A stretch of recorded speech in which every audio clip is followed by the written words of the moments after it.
Alright, on today's episode of the BENZER episode 2, it's been a long time since we did the first episode, and there's reasons for that.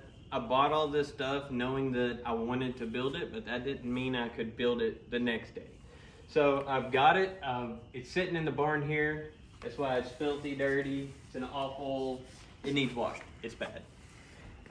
But in the first episode I didn't get to talk much about the BENZER, which is what we are going to be calling this Blazer. So in this video, we'll just go over some of the nitty-gritty details of it, the suspension, the interior, what wheels are going to be on it, things like that. So the first thing I want to do is just show you a little walk around of it. We'll go over it. This is a 96, 97 Blazer only front end right here. There's factory on this. It's got a lot of clear coat coming off on it. You might get a close-up on that, Bryce. It's dusty right now, but there's definitely like clear coat peeling on it. I don't know how much of the original paint we're going to be able to save, but we're going to do as little as possible to it and just try and clean up what we've already got. These are hideous. These are like 2002 donk wheels. Okay, I mean, they was probably cool 20 years ago, but in 2024 and what we're going to be doing with it, I don't think this is what we're going to use. So what are we going to use? We are going to try to make these Mercedes-Benz wheels work on there, and I think they will with adapters, but that's not where the cool stuff ends. We're gonna try and get some white wall tires for these things to go on there. We're gonna go with a classic look on this. We're gonna try and take the flavor of a 1980 Mercedes and mix it in with a 1996 Blazer. On this interior, completely stock interior in here, but it's very dirty. It's very, very dirty. Like, look at this. Look right here. Look how crummy and cruddy that is. The floorboard, disgusting. The door panel, like, look at that. Everything hasn't been cleaned in here in like 15 years. It gets worse. Show them the back. Look at the back floorboard. This may or may not make the video. I don't know. The seats are not awful though. The seats are not awful. These are in pretty good shape. Not even ribbed. I do have a cigarette hole right here. As far as the seats go, as far as the door panels go, we've got some sweet extras that guy gave us when we bought this thing. So we'll show you that when we go back up there to the warehouse. As far as the steering wheel goes, we're gonna try and swap it to that Mercedes one. Go show them that, Bryce. We are going to see if we can't get this to swap in there. I'm sure we can. It's in remarkable condition for not having a windshield and being sitting outside. So look forward to having that on there. It's going to be cool to have the Mercedes logo on the steering wheel. We might even try and get like some sort of hood ornament to go onto the BENZER right here. I don't know. Do you guys think that's overkill? Is it going to be overkill if we put a Mercedes hood ornament on this? Because at bare minimum, we're probably going to put it on the grill. Just saying. We're not entirely sure what we're going to do with this, but if you check out s10lights.org, we have 96, 97 Blazer custom headlights. We have 94 to 97 S-Series turning signals, sequential turning signals. So it goes doo-doo-doo, doo-doo-doo. Pretty cool. Probably going to put that on there, but while we're trying to keep it old and classic, to keep the flavor of the Mercedes, we might not do some of these things. But we do have custom headlights, custom turning signals, and we offer custom tail lights on there. And you can get them in different ways too. So it's one of those things like, send us a message, tell us what you're looking for, and we will work with the manufacturer to get you as close to what your product design is. We also offer LED third brake light. So that one is another possibility.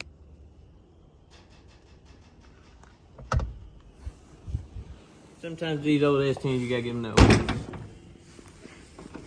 one. This is how we bought it. No engine, no transmission, and as a matter of fact, the guy claims the rear end is bad.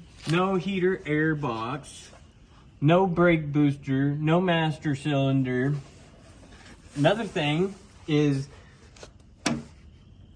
Blazers weren't offered with manual transmissions as far as the four-door Blazers go.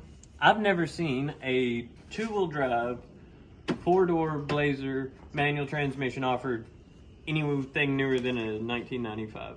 So this doesn't have a spot for me to put my clutch, master cylinder, and reservoir. We're probably gonna have to drill a hole and do that. No ABS box. There's a whole lot missing in here, and what that tells me is that we need to take this opportunity to make this as bare bones as possible, just like what would have been found on this Mercedes. So let's go ahead and take a look at this Mercedes here. This is how you pop the hood on one of these things. You pull the thing right there. What you are looking at is an OM616 Mercedes diesel engine. This is a 4-cylinder. I could be wrong, but I think it's a 2.4 4-cylinder, naturally aspirated. Naturally aspirated is a problem. We cannot have that. It's going to have a turbocharger on there. I do have a turbocharger spare on hand. I don't know if it's the right size for the air output that this is going to be making, so I'll have to do some math on that to find out. But this has got a Bosch manual injection pump on there, highly dependable engine. This is only a 67 horsepower engine right here, but with the turbocharger, we can probably get that closer to 100. That's a problem because this thing came with 200 horsepower from the factory and was still slow with 200 horsepower. Once we swap this engine in here, it's going to be tremendously slower. That's not too big of a deal for me. I'm going for the cool factor. We're not building a race car here. So one thing we're going to do to help this out is we have a 410 gear ratio rear end to put in there and the turbocharger. So with those two things combined, it should help move this down the road a little bit better. So the guy that we got this from, he had started building it 10 years ago or something like that, but he had young children, never got around to finishing it. But I'll tell you some of the things he did before he stopped. And this is the coolest thing about it to me. So this is a two-wheel drive chassis right here. It's got 2-inch drop spindles from Belltech. It's got 3-inch drop coils on there from Belltech. DJM lower control arms with drop buckets. I'll show you that. It's got brand new Belltech Nitro Drop 2 shocks on it. And in the back end, we have brand new Belltech 3-inch lowering leaves with 3-inch lowering blocks. These are the DJM drop bucket coil lower control arms, tubular lower control arms. This right here is where the spring is riding. So what it did is it lowered where that spring sits. There's a better view of what's going on. You can see the spring inside that window right there, setting in the lower control arm. Brand new bump stops on it, brand new sway bar link. And in the back here, there's the sticker from the packaging labeled. That is the brand new 3-inch lowering leaves from Belltech. There is the Nitro Drop 2 shocks. And there is the 3-inch drop box. There is the rear end that is supposedly bad. We will find out, but we do have that 410 gear ratio rear end to put in it. This is the 410 rear end that we're going to put in there. It's a 7.5 out of a 2003 GMC Sonoma we had. It's two-wheel drive, so it'll work in that two-wheel drive Blazer. They will be the same offset, width, all that good stuff. It's just a drum brake, but we're not going for a racetrack build here anyway, so that's probably what will keep it to keep costs down. Just a quick chance to show you this cool 8.5 two-wheel drive rear end that I'm going to be putting in the S10. I know that might not mean a lot to some people, but that's a pretty cool rear end right there, because that is one of the most sought after, hardest to get rear ends that you can get for an S10. And that is because it's two-wheel drive width, but it's got the strongest differential that you could get in there. It's an 8.5 ring gear.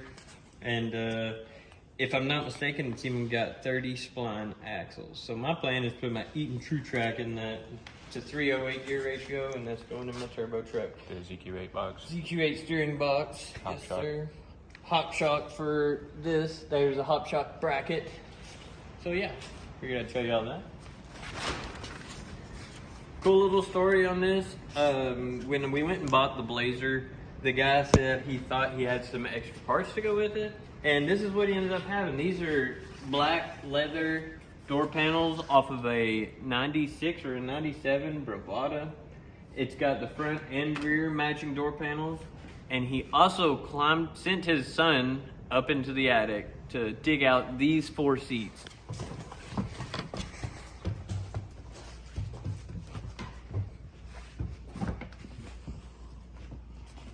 There's one of them right there. There's another. It's a full set though. There's the back seats. Super stoked on that. I don't know when we're gonna get around to starting to actually wrench on this BENZER that we're building, but it won't be tomorrow and it won't be the next day and it won't be next week, but it's coming this year. I can tell you that much. If everything goes good. We've got a lot going on with the warehouse here. We've got projects, we've got junk to work with, we got junk to haul off right here. We've got parts to sell. There's a whole wall of excellent parts over there. This place is full of them. So holler at us for used parts. That's it for this one. Stay tuned for episode 3 of the BENZER.